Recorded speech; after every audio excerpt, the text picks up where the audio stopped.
മഴത്തോരും മുൻപേയുടെ വരാനിരിക്കുന്നൊരു എപ്പിസോഡിലേക്ക് ഏവർക്കും സ്വാഗതം.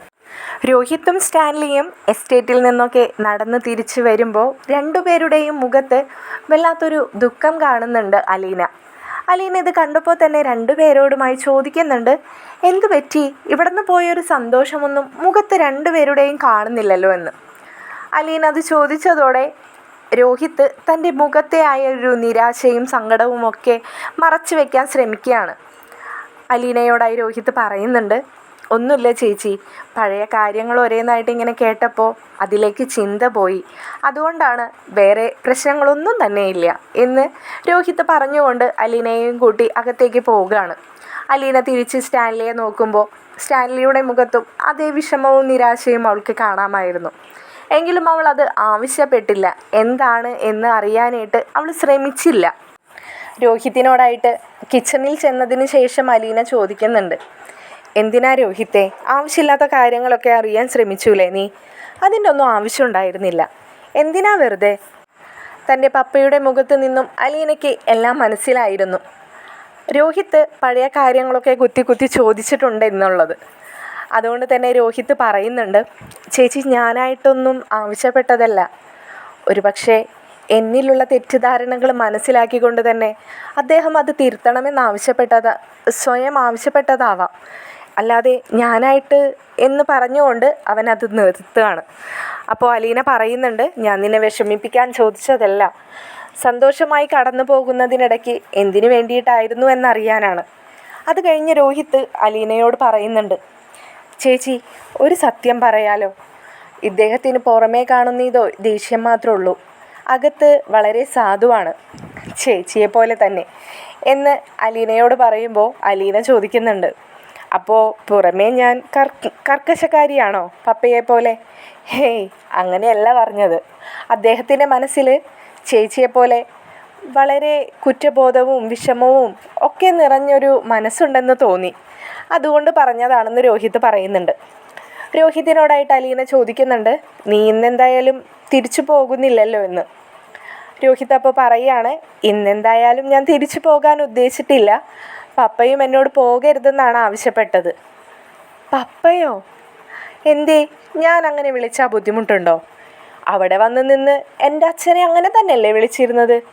അപ്പോൾ ഇതെനിക്ക് പപ്പയൊന്നും വിളിക്കുന്നത് കൊണ്ട് ഒരു ബുദ്ധിമുട്ടും ഇല്ലയെന്ന് രോഹിത്ത് പറയുകയാണ്.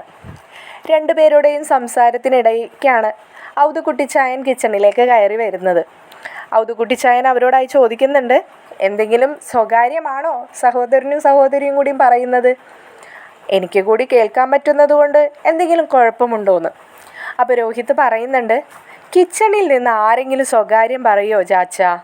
രോഹിത്തിനെ മറുപടി കേട്ടിട്ട് ഔതുകുട്ടിച്ചായൻ അവനെ ഒന്ന് നല്ലോണം തർപ്പിച്ച് നോക്കി. എന്നിട്ട് രോഹിത്ത് വീണ്ടും തുടർന്ന് പറയാണ്, ഞങ്ങളിന്നേ കൊട്ടാരമറ്റം തറവാട് കാണാൻ പോകുന്നതിനെക്കുറിച്ചുള്ള ചർച്ചയിലായിരുന്നു എന്ന്. രോഹിത്തിൻ്റെ വായിൽ നിന്നും അത് കേട്ടതും അലീന ഇതെപ്പോ എന്ന വ്യാജേന അവനിങ്ങനെ നോക്കുകയാണ്. അപ്പോൾ രോഹിത്ത് അലീനയോടായി കണ്ണടച്ച് കാണിക്കുന്നുണ്ട്. അത് കഴിഞ്ഞിട്ട് രോഹിത്ത് ഔതുകുട്ടിച്ചായനോട് പറയുന്നുണ്ട്, എന്നോട് കുറച്ച് മുമ്പ് പപ്പയാണ് പറഞ്ഞത്, ബ്രേക്ക്ഫാസ്റ്റൊക്കെ കഴിഞ്ഞിട്ട് നമുക്ക് അങ്ങോട്ട് പോകണം, എന്തോ 1 മണിക്കൂറിൽ താഴെയായിട്ടുള്ള യാത്രയേ ഉള്ളൂ, അവിടെയും കൂടി പോയിട്ട് അവിടുത്തെ എസ്റ്റേറ്റും ചാച്ചൻ്റെ തോട്ടവും ഒക്കെ കാണിച്ചു തരാമെന്ന്. എന്താ ചാച്ചന് എന്തെങ്കിലും ബുദ്ധിമുട്ടുണ്ടോ? എനിക്കെന്ത് ബുദ്ധിമുട്ട്? അവൻ്റെ തറവാട് കാണിക്കാൻ നിന്നെ കൊണ്ടുപോവാമെന്ന് പറഞ്ഞതിൽ എൻ്റെ പുറത്തിരുന്നല്ലല്ലോ നീയും അവനൊക്കെ യാത്ര ചെയ്യുന്നത്.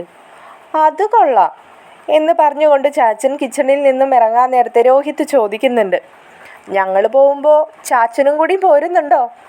ചാച്ചൻ്റെ ചിന്നമ്മയെ കൊണ്ടുപോകുന്നുണ്ടേ. ഇത് കേട്ടതും രോഹിത്തിനെ അലീന ഒന്ന് തല്ലാൻ കയ്യോങ്ങി. എല്ലാവരുടെ അടുത്തും നിൻ്റെ ഒരു തമാശ. പക്ഷേ ചാച്ചൻ എന്തോ അതങ്ങ് ഇഷ്ടപ്പെട്ടു. ചാച്ചൻ അലീനയെ ഒന്ന് നോക്കി ചിരിച്ചുകൊണ്ട് കിച്ചണിൽ നിന്നും പുറത്തേക്ക് പോയി. രോഹിത്ത് അലീനയോടായിട്ട് പറഞ്ഞു, എന്നോടേ അങ്കിള് ചേച്ചിയുടെ പപ്പ, ഇനിയിപ്പോൾ ഞാൻ പപ്പ എന്ന് വിളിക്കുന്നതിൽ ചേച്ചിക്ക് കുശുമ്പൊന്നും വേണ്ട, ഞാൻ അങ്കിള് തന്നെ വിളിച്ചോളാം. ഓ, എനിക്കെന്നാത്തിനാടാ കുശുമ്പ്? നീ വിളിച്ചോ. നീ ഈ ചിന്നമ്മയുടെ കഥ എവിടെന്നാ കിട്ടിയേ? അതെന്നെയാ പറഞ്ഞു വന്നത്. ചേച്ചിയുടെ പപ്പ പറഞ്ഞതാ. ചാച്ചന് ചേച്ചിയോട് പെട്ടെന്ന് അറ്റാച്ച്മെൻ്റ് ഉണ്ടാവാനുള്ള കാരണത്തെക്കുറിച്ചിട്ട്. ചേച്ചി ഇവിടെ കൊണ്ടുവരാനായിട്ട് ചാച്ചന് തീരെ താല്പര്യം ഉണ്ടായില്ല എന്ന് പറഞ്ഞു. ചാച്ചൻ്റെ സമ്മതത്തിന് കാത്തു നിൽക്കാതെയാണത്രേ അദ്ദേഹം ചേച്ചിയെ കൊണ്ടുവരാനായിട്ട് നമ്മുടെ വീട്ടിലേക്ക് വന്നത്. അദ്ദേഹം ചേച്ചിയുമായിട്ട് ഇവിടെ എത്തിയപ്പോൾ ചാച്ചൻ പോലും ഷോക്കായി പോയിന്ന് ചേച്ചിയെ കണ്ടിട്ട്. അതോടുകൂടി ചാച്ചൻ ഫ്ലാറ്റ്. ചാച്ചൻ്റെ പ്രിയപ്പെട്ട ചിന്നമ്മയുടെ മുഖഛായയുള്ള പേരക്കുട്ടി ഇത്ര മക്കൾക്കുണ്ടായിട്ടും ഇങ്ങനെ ഒരു ഛായ ആർക്കും വന്നില്ല അത്രേ. അത് അങ്ങനെയാണല്ലോ അല്ലേ ചേച്ചി? ചേച്ചിക്ക് എവിടെയെങ്കിലും ആരെങ്കിലും ആകർഷിക്കാനുള്ള ഒരു പ്രത്യേക കഴിവ് കർത്താവ് പ്രത്യേകിച്ച് അനുഗ്രഹിച്ച് തന്നിട്ടുള്ളതുകൊണ്ട് യാതൊരു കുഴപ്പമില്ല എന്നൊക്കെ രോഹിത് പറയുമ്പോൾ അലീന പറയുന്നുണ്ട്, മതിയടാ തമാശ പറഞ്ഞത്. നീയേ ആ ബ്രേക്ക്ഫാസ്റ്റ് ഒക്കെ എടുത്ത് ടേബിളിലോട്ട് നടന്നേ, എല്ലാവർക്കും പോയിരുന്ന് ബ്രേക്ക്ഫാസ്റ്റ് കഴിക്കാം. നിന്നെ പപ്പ കൊട്ടാരമറ്റത്തേക്ക് കൊണ്ടുപോവാന്നല്ലേ പറഞ്ഞത്? അതേന്നേ, ബ്രേക്ക്ഫാസ്റ്റ് കഴിഞ്ഞിട്ട് പെട്ടെന്ന് തന്നെ പോവാം. ചേച്ചിയും ചാച്ചനും പോരുന്നുണ്ടെങ്കിൽ നിങ്ങളെയും കൊണ്ടുപോവാന്നാണ് പറഞ്ഞത്. അത് ശരി, ഞങ്ങളെയും കൂടി കൊണ്ടുപോകാമെന്നോ? താല്പര്യമുണ്ടെങ്കിലോ? നിങ്ങളാൾക്കാർ കൊള്ളാലോ, ഒറ്റ രാത്രി കൊണ്ട് ഇത്രയ്ക്കൊക്കെ ആൾക്കാർ മാറുമോ എന്നൊക്കെ അലീന പറയുമ്പോൾ രോഹിത് പറയുന്നുണ്ട്, അത് പിന്നെ നല്ല മനസ്സുള്ളവരുടെ കാര്യത്തിൽ അങ്ങനെയൊക്കെയാണ്. ആയിക്കോട്ടെ, ഈ നല്ല മനസ്സുള്ളവർ അങ്ങ് നടന്നാലും എന്ന് പറയുന്നുണ്ട്. എല്ലാവരും കൂടി ഒരുമിച്ചിരുന്ന് ബ്രേക്ക്ഫാസ്റ്റൊക്കെ കഴിക്കുന്നുണ്ട്. പറഞ്ഞ പോലെ തന്നെ എല്ലാവരും കൂടി ബ്രേക്ക്ഫാസ്റ്റൊക്കെ കഴിച്ച് ഒരുമിച്ച് തന്നെ കൊട്ടാരമറ്റത്തേക്കുള്ള യാത്ര തുടരുകയാണ്. എല്ലാവരും കൂടിയുള്ള യാത്രയ്ക്കൊടുവിൽ ചെന്നെത്തുന്നത് കൊട്ടാരമറ്റം തറവാടിൻ്റെ ഗേറ്റിനുള്ളിലേക്കാണ്. അവിടെ ചെന്ന് നിന്നതും ആൻസിയാണ് ആദ്യം പുറത്തേക്ക് വരുന്നത്. ആൻസി കാറിൻ്റെ ശബ്ദം കേട്ടാണ് വരുന്നത്. കാറിൽ നിന്നും ആദ്യം ഇറങ്ങുന്നത് അലീനയും രോഹിത്തും തന്നെ. രോഹിത്തിനെയാണ് ആൻസി ആദ്യം കാണുന്നത്. പക്ഷേ തൻ്റെ ലാലിച്ചായൻ്റെ കാറാണ് വന്നതെന്ന് മനസ്സിലാവുന്നുണ്ട്. പക്ഷെ കാറിൽ നിന്നും ഇറങ്ങി വരുന്ന പയ്യനെ മനസ്സിലാവാതെ ആൻസി നല്ലോണം ഒന്ന് നോക്കുന്നുണ്ട്. പിന്നെയാണ് ആൻസി അലീനയെ കാണുന്നത്. അലീനയെ കണ്ടപ്പോൾ എന്തെന്നില്ലാത്ത സന്തോഷം തോന്നി. ദിയക്കുട്ടിയും ജോസുട്ടിയും അവിടെ ഗാർഡനിൽ ഊഞ്ഞാലയിലൊക്കെ ആടി കളിച്ചുകൊണ്ടിരിക്കുകയായിരുന്നു. അലീനയെ കണ്ടതും രണ്ടുപേരും കൂടി ഓടി വന്ന് അലീനയുടെ മേത്തേക്ക് ചാടി അങ്ങ് കയറി. അലീനയും അതുപോലെ തന്നെ ചേച്ചിയെ കാണാതെ വിഷമായോ, ചേച്ചിയെ വെയിറ്റ് ചെയ്തിരിക്കുകയായിരുന്നോ എന്നൊക്കെ ചോദിക്കാൻ തുടങ്ങി. രണ്ടുപേരും ഇനി ചേച്ചി ഇവിടെ നിന്ന് ഞങ്ങൾ എവിടേക്കും വിടില്ല, ഞങ്ങൾക്ക് കളിക്കാനായിട്ട് ആരുമില്ല എന്നൊക്കെ ഇങ്ങനെ വിഷമം പറയാൻ തുടങ്ങി. രോഹിത് ദിയക്കുട്ടീനോട് ചോദിച്ചു, ഈ ചേച്ചിയെ ഒരുപാട് അങ്ങ് ഇഷ്ടപ്പെട്ടു എന്ന്. അപ്പോൾ ദിയമോള് പറയുകയാണ്, ഈ ചേച്ചിയെ ഞങ്ങളുടെ പ്രിയപ്പെട്ടതാ, ഈ ചേച്ചിയെ ഞങ്ങൾ ഇനി ആർക്കും വിട്ടുകൊടുക്കത്തില്ല. ചേച്ചിയെ കൊണ്ടുപോകാനായിട്ട് ഒരു മേനോനങ്കിൾ വരുന്നൊക്കെ പറയുന്നത് കേട്ടിരുന്നു. പക്ഷേ ആ അങ്കിളിനുണ്ടല്ലോ, ആ ഗേറ്റിന് ഇപ്പുറത്തേക്ക് പോലും ഞങ്ങൾ കടത്തി വിടില്ല എന്നൊക്കെ ദിയമോള് പറയുന്നുണ്ട്. അപ്പോൾ രോഹിത് പറയുകയാണ്, ആ മേനോനങ്കിളിൻ്റെ മകനാണ് ഞാൻ. അപ്പോൾ ഞാൻ ചേച്ചിയെ കൊണ്ടുപോകാനാണ് വന്നത്. ഞാനിപ്പോൾ ആ ഗേറ്റ് കടന്നിങ്ങ് വന്നല്ലോ, ഇനിയിപ്പോൾ രണ്ടാളും കൂടി എന്താ ചെയ്യാൻ പോകുന്നേ? ഇത് കേട്ടതും കുട്ടികളുടെ രണ്ടുപേരുടെയും മുഖമൊക്കെ അങ്ങ് മാറാൻ തുടങ്ങി. അവർക്ക് ആകെ വിഷമായി എന്ന് മനസ്സിലാക്കിക്കൊണ്ട് രോഹിത് പറയുന്നുണ്ട്, ഞാൻ ചുമ്മാ പറഞ്ഞതാ, ചേച്ചി എവിടേക്കും കൊണ്ടുപോകുന്നില്ല കേട്ടോ എന്ന് പറഞ്ഞുകൊണ്ട് എല്ലാവരും കൂടി അകത്തേക്ക് കയറാണ്. ആൻസി അലീനയോടായി ചോദിക്കുന്നുണ്ട്, ഈ പയ്യൻ ആരാണെന്നൊക്കെ. അപ്പോൾ അലീന പറയുന്നുണ്ട്, ആൻറ്റിക്ക് മുഖത്ത് നോക്കിയിട്ട് പോലും ആരാണെന്ന് മനസ്സിലാവുന്നില്ലേ എന്ന്. അപ്പോൾ പെട്ടെന്നാണ് ആൻസി പറയുന്നത്, അലീനയുടെ സഹോദരനല്ലേ, പേര് ഞാൻ മറന്നുപോയി. രോഹിത് തന്നെ ആൻസിയെ സ്വയം പരിചയപ്പെടുത്താണ്. ആൻറ്റി, ഞാൻ രോഹിത് ബാലചന്ദ്രൻ്റെ ഒരേ ഒരു മകൻ, ഈ ചേച്ചിയുടെ ഒരേ ഒരു സഹോദരൻ എന്നൊക്കെ. അങ്ങനെ എല്ലാവരും കൂടിയും ചെന്ന് സോഫയിലിരുന്നു. ആൻസിയും അലീനയും കിച്ചണിൽ പോയി ജ്യൂസൊക്കെ എടുത്ത് വരുന്നുണ്ട്. ജ്യൂസൊക്കെ കുടിക്കുന്നതിനിടയ്ക്ക് തന്നെ അലീന ആൻസിയോടായി ചോദിക്കുന്നുണ്ട്, റാണി ആൻറ്റി ഇന്ന് മുറിയിൽ നിന്നും പുറത്തേക്കൊന്നും വന്നില്ലേ എന്ന്. അപ്പോൾ ആൻസി പറയുന്നുണ്ട്, എവിടെന്ന്, നീ വന്ന് ആ സമയത്തുണ്ടായിരുന്ന ചുറുചുറുക്കൊക്കെ ഇപ്പോൾ പോയി, വീണ്ടും ഈ ആൽബവും ഡയറിയും ഒക്കെ നോക്കി ഇങ്ങനെ ഇരിപ്പ് തന്നെയാണ്. അപ്പോൾ പെട്ടെന്ന് ഔതുക്കുട്ടിച്ചായൻ ചോദിക്കുന്നുണ്ട്, ആൽബമോ ഡയറിയോ? ഏത് ആൽബം ഡയറി? ചാച്ചാ, അത് പഴയകാല ഓട്ടോഗ്രാഫും റാണിമോളുടെ കോളേജിലെ എന്തോ ആൽബം ഒക്കെയാണ്. അതിനിപ്പോൾ എന്താ, ആ കുട്ടിയുടെ കയ്യിൽ അത് ഇരുന്നോട്ടെ ചാച്ച. ഓ അതാണോ? അതാണെങ്കിൽ അവിടെ ഇരുന്നോട്ടെ. ഞാൻ കരുതിയതേ ആ എറണാകുളത്ത് അവൻ്റെയാണെന്നാ.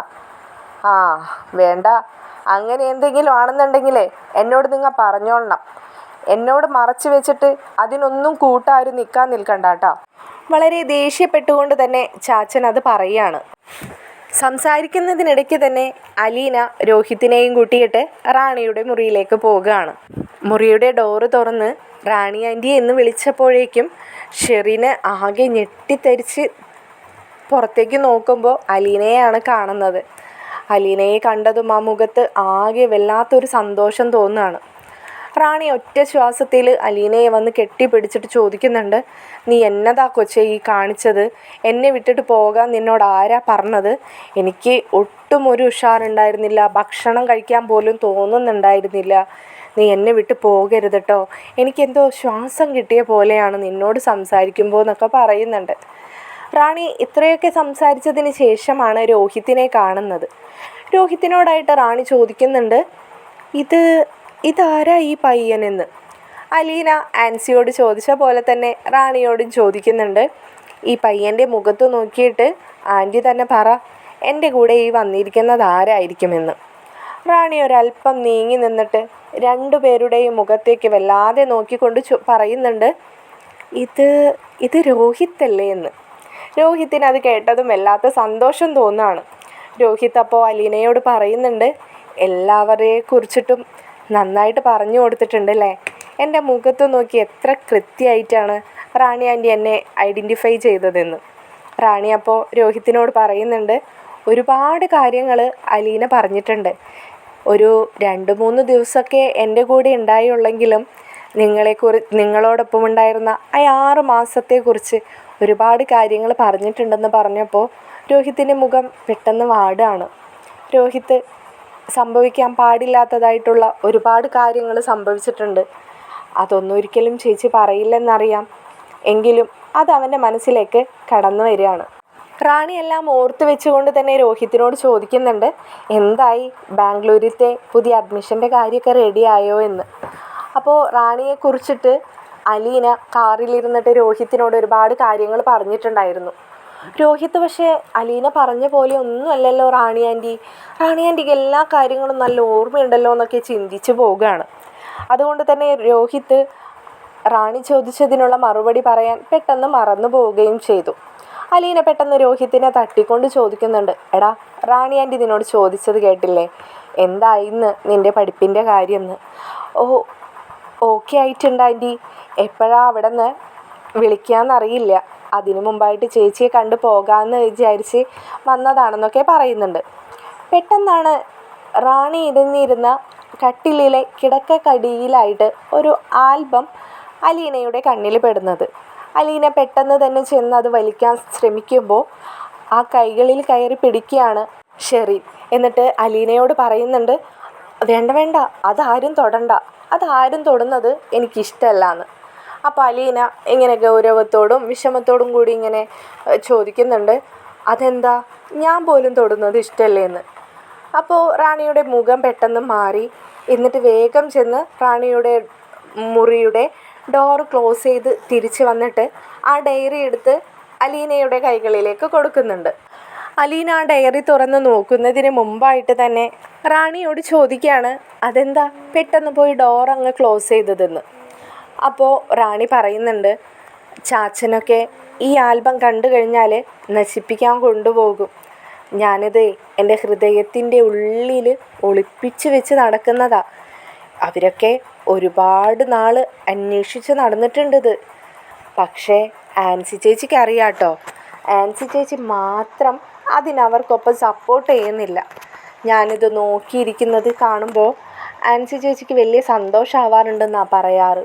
ഞാനിപ്പോൾ നോർമലായി ഇരിക്കുന്നത് പോലെ ചേച്ചിക്ക് തോന്നാറുണ്ടെന്ന്. അതുകൊണ്ടായിരിക്കാം പാവം അത് അവരെ കാണിക്കാതെ കൊണ്ട് നടന്നിരുന്നതേ. ഇനിയിപ്പോൾ അലീന എങ്ങാനും കാണുന്നത് നോക്കിയിരിക്കുന്നത് ചാച്ചൻ വന്ന് കണ്ടാൽ ഉടനെ ചാച്ചനെടുത്ത് അത് കത്തിച്ച് കളയും എന്നൊക്കെ പറയുകയാണ്. അലീനയും രോഹിത്തും റാണിയും കൂടി അതേ കട്ടിലിൽ തന്നെ ചെന്നിരിക്കുകയാണ്. അലീന ആ ഡയറി ഓപ്പൺ ചെയ്ത് നോക്കുമ്പോൾ തുടക്കത്തിലേ കാണുന്നത് റാണിയുടെ ഫ്രണ്ട്സും ഒക്കെ ഒത്തുള്ള കുറേ ടൂറിൻ്റെ ഫോട്ടോസുകളും കോളേജിലെ ഫോട്ടോസുകളും താനും ചാച്ചനും ഒക്കെ ഒരുമിച്ചുള്ളതും ചിന്നമ്മയുടെ ഫോട്ടോസും ഒക്കെ കാണുന്നുണ്ട്. ചിന്നമ്മയുടെ ഫോട്ടോ കണ്ടപ്പോൾ തന്നെ രോഹിത് പറയുന്നുണ്ട്, വെറുതെ അല്ല അല്ലേ, ദേ നോക്കിയേ, റാണി ആൻറ്റിക്ക് പോലുമില്ല ഇത്രയും ഫേസ് കട്ട്. ഈ ചേച്ചിക്ക് എങ്ങനെയാ ഈ ചിന്നമ്മച്ചിയുടെ ഫേസ് കട്ട് വന്നതെന്ന് രോഹിത് പറയുമ്പോൾ റാണി പറയുന്നുണ്ട്, അതെല്ലാവർക്കും അതിശയമായ കാര്യമാണ്. ഇവള് ഞങ്ങളുടെ ലാലിച്ചൻ്റെ മകളാണെന്ന് തെളിയിക്കാനേ DNA ടെസ്റ്റ് നടത്തണമെന്ന് പറഞ്ഞ ആൾക്കാരാ. അലീന വന്ന് അലീനയെ കണ്ടതോടുകൂടി DNA ടെസ്റ്റും വേണ്ട, ഒരു റിസൾട്ടും വേണ്ട എന്നുള്ള മട്ടിലായിരുന്നു. DNA ഒക്കെ കാറ്റിൽ പറത്തിക്കൊണ്ടല്ലേ അലീനയുടെ വരവുണ്ടായതെന്ന് പറഞ്ഞുകൊണ്ട് റാണി ചിരിക്കുകയായിരുന്നു. ആൽബത്തിലെ അടുത്ത പേജ് മറിച്ചപ്പോൾ അതിൽ കണ്ട പയ്യനെ കണ്ട് അലീനയും രോഹിത്തും ഒരുപോലെ ഞെട്ടി. രോഹിത്ത് അത് എക്സ്പ്രസ് ചെയ്യുകയും ചെയ്തു. ചേച്ചി, ഇത് മാമച്ചനങ്ങളിൻ്റെ മകനല്ലേ? അയ്യോ, ഇതെങ്ങനെയാ നമ്മുടെ റാണി ആൻറ്റിയുടെ ആൽബത്തിൽ? അത് കേട്ടതും റാണിക്കും അതിശയായി. റാണി ആൽബത്തിലേക്ക് വിരൽ വെച്ച് ചൂണ്ടിക്കാണിച്ചുകൊണ്ട് തന്നെ പറയാണ്, ഇത് മാമച്ചനങ്കിളിൻ്റെ മകൻ മാത്രമല്ല, ഇതാണ് എൻ്റെ മോളുടെ അച്ഛനെന്ന്. രണ്ടുപേരും മുഖത്തോട് മുഖം നോക്കി റാണിയുടെയും മുഖത്ത് നോക്കിയിട്ട് അതിശയത്തോടു കൂടി ചോദിക്കുകയാണ്, അപ്പോൾ ചേച്ചിയായിരുന്നോ മാമച്ചനങ്കിളിൻ്റെ മകനുമായി വിവാഹം ഉറപ്പിച്ചത്? അതെ. നിങ്ങൾക്ക് മാമച്ചനങ്കിളിനെ അറിയോ? ഗ്രേസമ്മ ആൻറ്റിയെയും അറിയോ എന്നൊക്കെ റാണിയും അതിശയത്തോടു കൂടി ചോദിക്കുമ്പോൾ അലീന പറയുന്നുണ്ട്, ചേച്ചി നന്നായിട്ടറിയാം, ഞങ്ങളൊക്കെ ഒരു കുടുംബമല്ലേ. എൻ്റെ അനിയത്തിയില്ലേ രേവതിക്കുട്ടി, ഞാൻ പറഞ്ഞിട്ടില്ലേ അവളൊരു വീട്ടിലാണെന്ന്? പക്ഷേ അവരുടെ പേരും ഞാൻ അന്ന് പറഞ്ഞായിരുന്നല്ലോ, ആൻറ്റി ശ്രദ്ധിച്ചില്ലായിരുന്നോ എന്ന്. ഇത് കേൾക്കുമ്പോൾ റാണി പറയുന്നുണ്ട്, ഇല്ല, ഞാനത് ശ്രദ്ധിച്ചില്ല എന്ന്. ഉടനെ തന്നെ റാണി പറയാണ്, അയ്യോ, ആ കുട്ടി ഒരിക്കൽ ഇവിടെ വന്നതല്ലേ മാമച്ചൻ അങ്കിളിൻ്റെയും ഗ്രേസമ്മ ആൻറ്റിയുടെയും ഒപ്പം? അയ്യോ, അന്ന് എനിക്ക് ഓർമ്മ വരുന്നു. റാണി ആകെ അസ്വസ്ഥതയാവാൻ തുടങ്ങി. റാണി എന്നിട്ട് വീണ്ടും പറഞ്ഞു, ഒരിക്കൽ ടോണിച്ചായൻ്റെ ഒപ്പം അവരിവിടെ വന്നതാ. പക്ഷേ ചാച്ചൻ അവരിവിടെ അകത്തേക്ക് പോലും കയറ്റാൻ സമ്മതിച്ചില്ല. എറണാകുളത്ത് നിന്നും അവർ ടോണിക്കൊപ്പം വന്നിട്ടുണ്ടെന്നൊക്കെ ചാച്ചൻ ഇവിടെ നിന്ന് പറയുന്നത് മാത്രമേ ഞാൻ കേട്ടുള്ളൂ എന്നൊക്കെ റാണി അപ്സെറ്റായിട്ട് ഇങ്ങനെ പറയാൻ ശ്രമിക്കുമ്പോൾ അലീനയ്ക്ക് ആകെ ഒരു ടെൻഷനായി. ഇനി വീണ്ടും അവൾക്ക് എന്തെങ്കിലും വയ്യായ്കകൾ വരുമോ എന്നുള്ള കാര്യത്തിൽ അലീന റാണിയെ കൂളാക്കാൻ ശ്രമിച്ചുകൊണ്ടിരുന്നു. ആൻറ്റി, ഓക്കെ, ടെൻഷനാവണ്ട, നമുക്ക് അന്വേഷിക്കാം, കൂളായിട്ടിരിക്കുക എന്നൊക്കെ പറയാൻ തുടങ്ങി. അപ്പോഴേക്കും റാണി പറയുന്നുണ്ടായിരുന്നു, എനിക്ക് വേറെ കുഴപ്പമൊന്നുമില്ല മോളെ. അവരന്ന് വന്നത് കുഞ്ഞിനെ അന്വേഷിച്ചായിരുന്നു. കുഞ്ഞിനെ അവർക്ക് കാണണം, അവർക്ക് വേണം എന്നൊക്കെ പറഞ്ഞിട്ടാ. ഈ 3-4 വർഷത്തിനിടക്ക് അങ്ങനെ ആരും തന്നെ കുഞ്ഞിനെ അന്വേഷിച്ച് അവിടെ നിന്ന് വന്നിട്ടുണ്ടായിരുന്നില്ല. പക്ഷെ എന്താണെന്നറിയില്ല, ഇപ്പോഴാണോ അവർ കുഞ്ഞിനെക്കുറിച്ച് അറിഞ്ഞത്, എന്താണെന്നൊന്നും എനിക്കറിയില്ല എന്ന് എന്തോ ആലോചിച്ച് നിന്നുകൊണ്ട് തന്നെ റാണി ഇങ്ങനെ പറഞ്ഞുകൊണ്ടിരിക്കുകയാണ്. അപ്പോൾ അലീന പറയുന്നുണ്ട്, അതിനെക്കുറിച്ചൊക്കെ എനിക്കറിയാം ആൻറ്റി. ഒരു പക്ഷേ എല്ലാം ഒരു കണക്റ്റ് ചെയ്ത് കിടക്കുന്നത് പോലെ തോന്നുകയാണ് എനിക്ക്. കാരണം ഞാൻ ഇവിടെ വരുന്നതിന് മുമ്പേ തന്നെ ഇവിടുത്തെ ആൾക്കാരെക്കുറിച്ചൊക്കെ രേവതിക്കുട്ടി പറഞ്ഞ് ഞാൻ കേട്ടിട്ടുണ്ട്.